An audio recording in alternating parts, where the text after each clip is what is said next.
Welcome to Lecheng Pag-ibig to. Thank you to everybody who has been following us, watching us, whether on YouTube, our YouTubers, our Spotifyers. Spotifyers. Oo. So don't forget to click the follow button, and we'd love to hear from you guys if you have comments and suggestions about the podcast. Lagi kami nandito para makinig sa inyo. Speaking of kinig, tayo naman ang medyo nakinig sa mga listeners natin. Yes. Topics that they want to talk about, topics that they want to discuss. Uh-huh. There has been a recent movie Mm-hmm. that's been out. I haven't checked the ratings. Uh-huh. Ako hindi ko pa siya napapanood. Pero napanood ko yung trailer. Also gonna be honest, ganda ng trailer. Yeah. Ito si Jericho and si Ann. Ann Curtis. Oo. Parang may may mapapa-clickbait ka kasi parang, but everybody's saying it's not the typical Pinoy love story. Oo. Hindi pa namin napapanood. Ayoko namang, di ba, ibigay sa inyo kung ano yung nangyari sa movie na ikwento na rin naman sa amin dito. Pero, yung movie daw is about, matagal na silang dalawa pero hindi sila nagkatuluyan kasi si girl ayaw niya dahil parang bigla siyang naging unsure. Gusto niyang hanapin muna yung sarili niya. And then, parang na-realize niya na ayaw niya to be in a relationship with someone talaga dahil parang feeling niya trap yon. Yung kasal ay trap. Medyo ganon, yung feels daw. Let's start with finding yourself. Okay.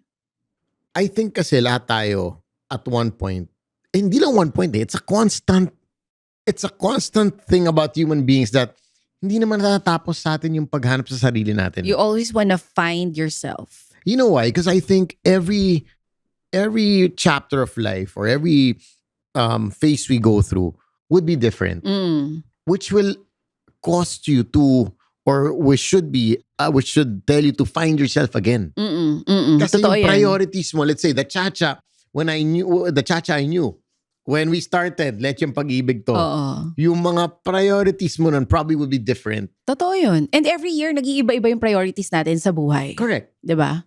It goes with Nag-iiba-iba yung maturity. gusto natin. When was the last time So I'm you want to questioning find myself yourself? now. Yun nga yung gusto ko itanong sa inyo and even yung mga listeners and viewers natin. Kailan mo nasabi na I want to find myself? Kasi parang di na ako masyadong sure kung ito pa ba yung gusto ko?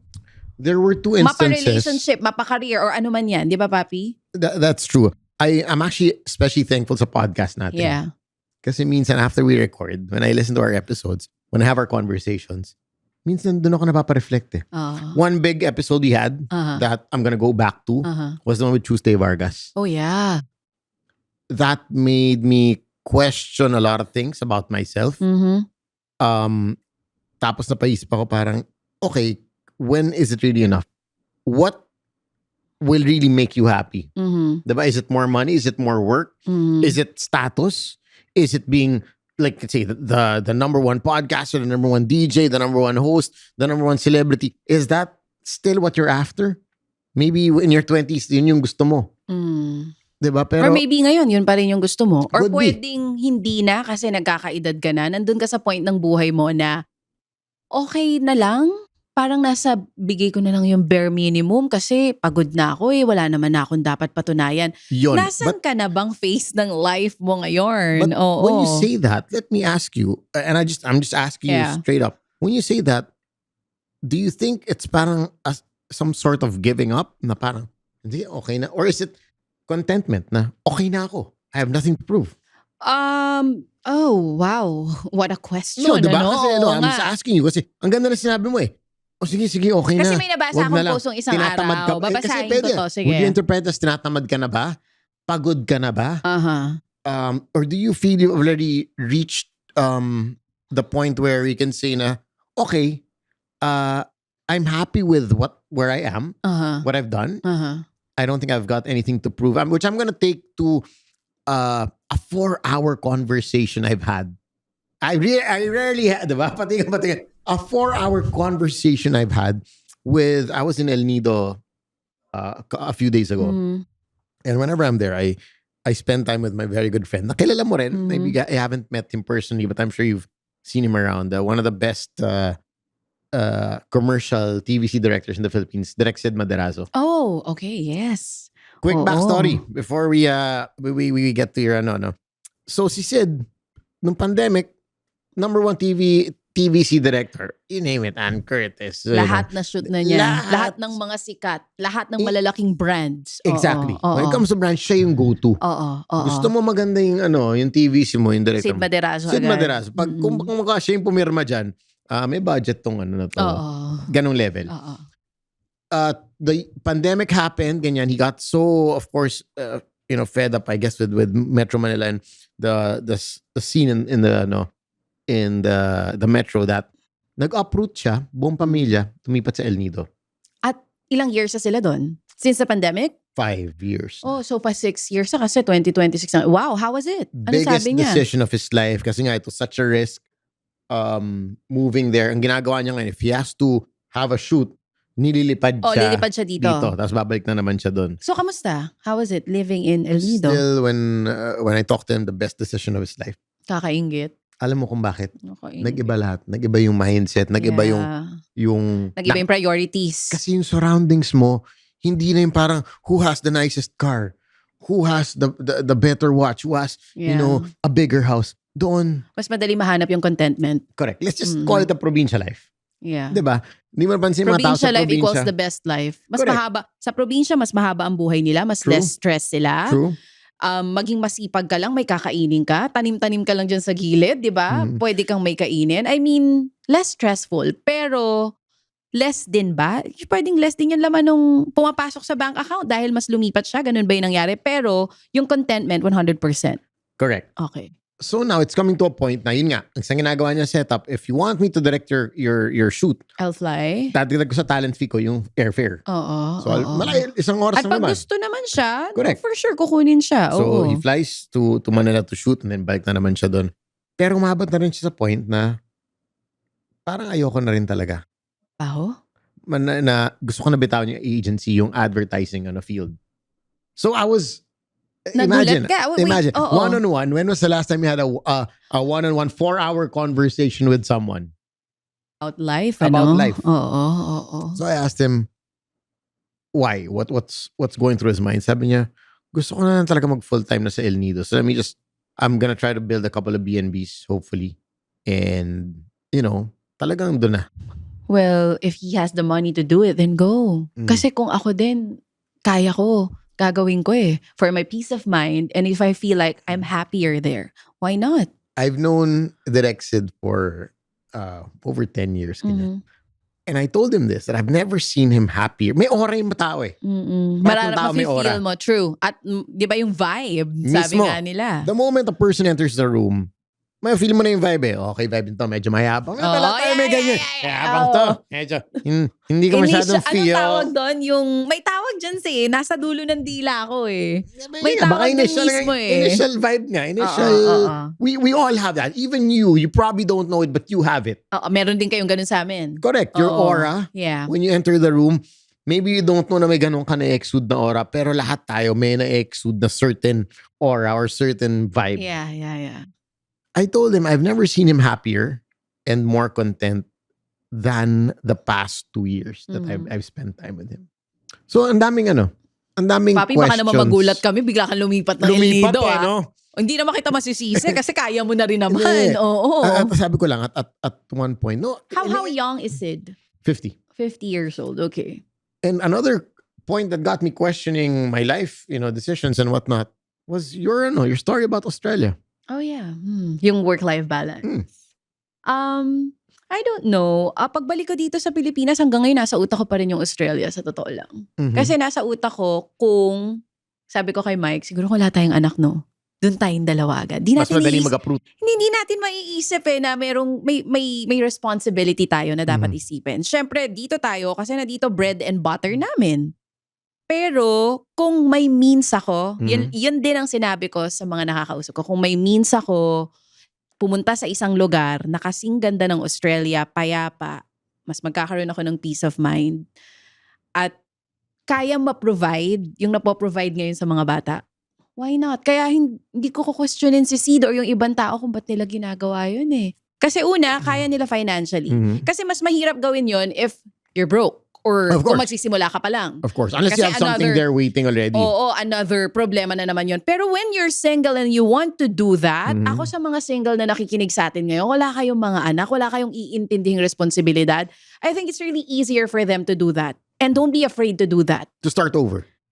In a place na parang feeling mo mas magbibigay ng happiness and contentment sa'yo. And if you wanna do it, just do it. Minsan nga, it's not even finding a place that would give you that happiness and contentment because you're not sure. Yeah. When you move to a new place, diba? Pero may effect daw yan. Meron ako nakausap Okay. na expert. Ang sinasabi, may effect yung environment sa stress and anxiety and contentment ng tao. I believe that. And the reason kung bakit marami daw, halimbawa sa Makati per se, kung ba't pag nandun ka, parang feeling mo stress ka, nakukuha mo yung vibe ng Of mga course, tao na the nasa energy. paligid mo. Yung energy, that's it, the energy. Aside from, instead pag ikaw ay nasa probinsya, na lahat kalmado, nagiging kalmado ka. So kano yung energy relax ng tayo mga... dito. Di ba? Tama mali. Hindi, ganito yan. Ito, example. traffic kayo dyan?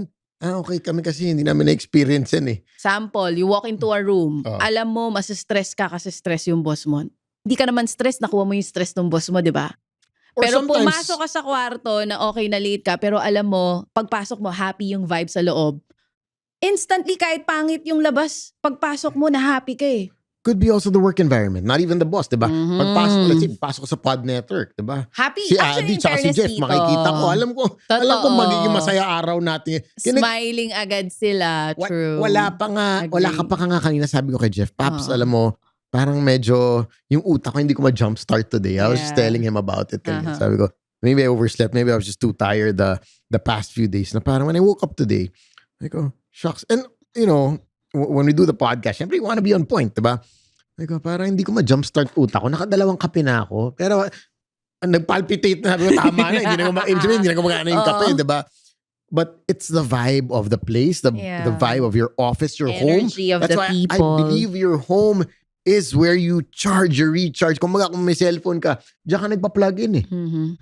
So that is the first place you should fix. Mhm. That is the first point na kailangan yung energy ayos na ayos. Kung yung energy sa bahay nyo, iwak, Mhm. malamang yung what follows your life, your work, everything else will be whack. So going back to that conversation with Sid, we were talking about tawag dito, when was the last time you Ask yourself. asked yourself, ito pa ba yung gusto ko? Or yung katagangan, I want to find myself. When was the last time you said that? I We, need to find myself. we are, I think, competitive, very competitive Oo people. naman, kasama talaga yan sa, di ba, innate na yan sa tao. So when I was talking to Sid, and he was on top of the game. He is on top of the And game. he's competitive. And he's Before, competitive. Hindi pwedeng, may papasok na ibang hindi director. pwedeng basta lang. May mas magaling sa akin. Wait lang. Ganon. Oo. And I think, to a certain extent, may pagkaganon tayo eh. Oo, in the alam mo, industry. aminin na natin. Aminin naman natin, wag tayong mga ano dito. Oo. I am very particular with my work. Yeah. Kahit na yung You want to give your best work always. ko kagaguhan, katarantaduhan, making Oo, people laugh. oo. I'm particular about that. Yeah. But ang ganda na sinabi niya sa akin eh. Sabi Ano niya, sabi sabi ni Sid, sabi ko, so what happened to the Sid I knew? When we were talking, sabi niya, ano Papsi, I'm at this point in life where may papasok ng director na magaling, na-appreciate ko na siya. Wow. Na parang, magaling. Ay, di Pare, okay. ikaw na. Oo. Ikaw na yung magaling. Kasi, yun nga, you have to get to that point where wala ka nang kailangan i-prove. Kasi, at the end of the day, you're proving things to yourself. Yeah. You think you're proving things to other people, but actually, you're competing against yourself. May ibang mas magaling na DJ na morning Oo show. naman. Para sa'yo, May ibang hindi, mas magaling teka na lang, host. Hindi pwede. Ano kami, Chacha and Ted Filon kami. Hindi pwede. Kami ang ano dito. Same thing that happened to Boys Night Out before. No, parang, I think that's why it was extra hard for them. Kasi, the show was on top of the radio airwaves for the longest time. Mhm. Tapos tinanggal. Hindi man lang nag-resign, tinanggal. Oo. So, syempre, sapak sa ego mo yun. I think that's why it was extra hard for them to accept what happened. No?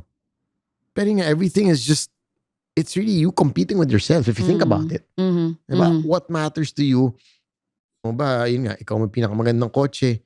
You're actually, Oo. tingin mo Ikaw yung may pinakabonggang bank account, Correct. pinakamagandang bahay. tingin mo, sige, your kapitbahay or your friends might be, si Chacha medyo okay ngayon, ganda na ng kotse.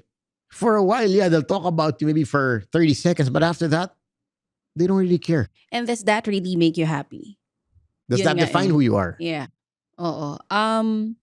Well, I'm happy for Sid na nandun na siya sa stage ng buhay niya ngayon. Pero, well, babalik pa rin ako. I think na pag-usapan na natin to before na yung energy nga ng mga tao sa paligid mo, sometimes it affects kung paano ka mag-isip at kung ano rin yung gagawin mo sa buhay mo. Because when I started doing the show with Manong Ted every morning, and he has been so humble, and ang lagi niyang tinuturo sa akin Before Ted, always solo is ka ba nun? solo Solo, show diba? to, Yeah, solo solo. show to. Ang lagi niyang tinuturo sa akin is contentment, anak. Okay. Kahit magkano kitain mo pag hindi ka marunong makontento, hindi ka magiging okay. Amen. Always contentment. Yun ang Amen. sinasabi niya. And what I learned from his, whenever we do our show is, we're doing it not for ourselves, we're doing this for our listeners. So always go back to why are you doing that? Why You wanna you do what do you that? do? You do that for yourself. You do that for other people. Kasi kami, nasa utak namin, ginagawa namin yun every morning to serve the people. So kung magkakaroon ka ng recognition, yung recognition, hindi dahil sa'yo. Dahil ginawa mo yun to serve the people. So iaatang mo yun dun sa hindi lang sa'yo. Sa mga kasama mo behind the camera. If you guys like what we're doing here, hindi lang to kami ni Papi. Ang daming people na Yes. di ba? Ang daming people behind this podcast. Hindi laging all about you. Kasi aaminin ko, before ko siya ma-meet sa Sir Ted, I was all about myself. Puro laging, I'm also not gonna nangyari say, to. dumaan ako sa face na ganyan na parang, Hindi siguro kabataan Oo face din natin, ikaw Papi. Yung very competitive us na, dapat akin lang to. yes. Dapat ito lahat to. Tapos parang hindi ka nakokontento. Yes. And it gets Ito lahat addicting. gagawin ko. It gets addicting na Work parang, is really addicting. Hindi, tsaka Praises is addicting. The right. money you get is Correct. so addicting. Diba? Parang you're doing this thing that you love tapos sobrang okay ng kita. So gagawin mo, gagalingan mo. Bawal may gumaling sa'yo. It will get into Mismo, you. It will mismo. get into your head. So pag may nakakakita ko ng mga tao na parang ako before, natatawa ko in my mind, uuwi ako ng bahay tapos makikipagkwentuhan ako kay Mike. Sasabihin ko sa kanya, natawa ako, na-meet ko si ganito. Parang ganun ako dati. Does that mean Ang pangit pala nung ganung vibes na parang gusto mo. Ikaw gusto lagi. mo lahat sa'yo. Oo. At may ganung face talaga tayo sa buhay natin. Siguro nga dahil meron pa tayong gustong i-prove. Correct. Pero as we age, feeling ko it really comes with age. True. Kaya si Sid ganyan na mag-isip ngayon na parang, bakit ko pa ba gagawin to? Bakit ako mag-uubos ng energy sa bagay na to? Hindi naman na dapat. Parang alam niya na yung word na contentment, alam niya na yung word na enough na sa kanya, hindi niya na kailangan pang gawin yung iba. And I'm about to read something I posted. This was at the start of the year when I had to realign a lot of things kasi nga I felt na sabi ko baka nga kailangan this year I should really focus on work-life balance, which I've always been saying pero never ko ginagawa. Diba? And yun nga, I always talk to you about this na sabi ko even when you opened up about your anxiety, sabi ko shit baka meron din ako niyan na hindi ko lang alam. Na hindi mo na-address. Hindi ko lang na-address. Oo. No? But I like what you said, and I'm gonna read something that I posted January 9 to be specific. Kasi two questions people always ask me, why do you work so hard? Tsaka hindi ka ba napapagod? Pag nakikita lang yung Anong sagot mo schedule. dyan? Ito. Sige nga, anong sagot mo doon sa why do you work so hard? What's your And answer? it connects to what you said. What you said, no? Kasi sa akin, I put a lot of pressure on myself. Because for me, yung performance, like whatever I host, I do, it reflects on me. And syempre, sa akin, ay sobrang importante sa akin, no? So, ang sinabi ko, if you knew how many people win when I win, you'd understand how passionate I am with what I do. And you talked about this, people who work behind the scenes, no? Yeah. It's not just about me. Every late night, every sacrifice, every challenging situation carries more weight than just my personal gain. When I rise, confidence spreads and belief gets restored in people who need proof that it could be done. It's not about chasing more for the sake of having more. It's about building something strong enough to lift others with me. Because when I move forward, it's never alone.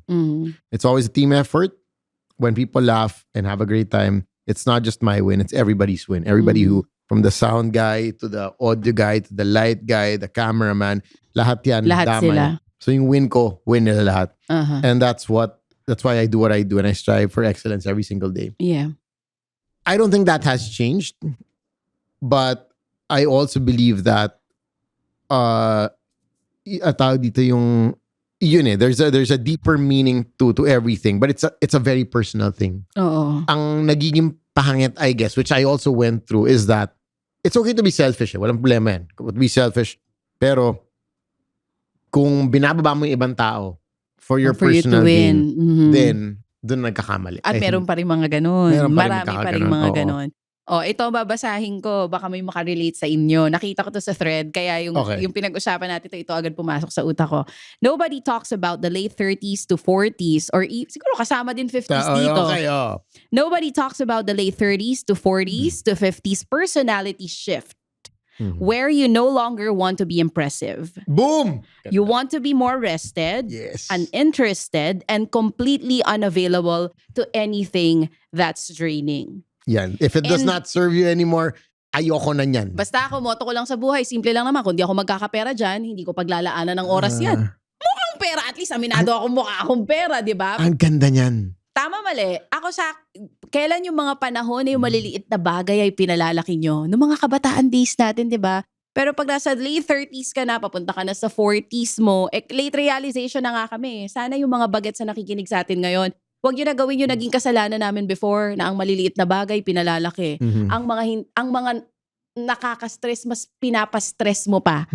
Kasi hindi naman tayo mawawala ng problema dito sa mundo. Pero if you're young now, piliin mo kung saan mo ilalaan yung energy mo. Kasi ako, talagang naubos yung energy ko before trying to prove myself, trying to prove that I'm the best. Hindi ko naman siya pinagsisisihan because pakiramdam ko naman lahat naman ng pinaghirapan ko. Wala naman akong tinapakang tao eh. Pero meron ako mga relationships na sira in the past na parang feeling ko because of my ego. In Alam mo the yun? process of trying to prove or Hindi ko naman just sinasadya. Pero parang parang nasasagasaan sila kasi wala ka ng pake. Hindi sinasagasaan eh. Alam mo yung pakiramdam, Papi, na I could have done it ng mas maayos. Amen. Hindi ko naman sila intention na saktan, pero siguro sa utak nila pwedeng ganon. May mga bagay ako na nagawa in the past na hindi sasabihin ko ngayon hindi ko siya gagawin kung nakakapag-isip lang ako ng tama nun. Because way back then, what's important to me was my family, my career. I'm building my career way back then. And hindi pwede mas magaling sa'yo. So parang Diba, at that point, hindi pala dapat. Dapat pala okay lang na may mas magaling sa'yo, pero galingan mo pa rin. Yun dapat lang ang mindset natin. May mas magaling sa'yo, i-acknowledge mo na merong mas sa'yo nang pinaghuhusayan mo pa rin. there'll Alam mo always be yun? somebody richer, somebody better, Yeah. somebody Prettier, prettier, sexier, exactly. hotter. Do you have to compete with that person?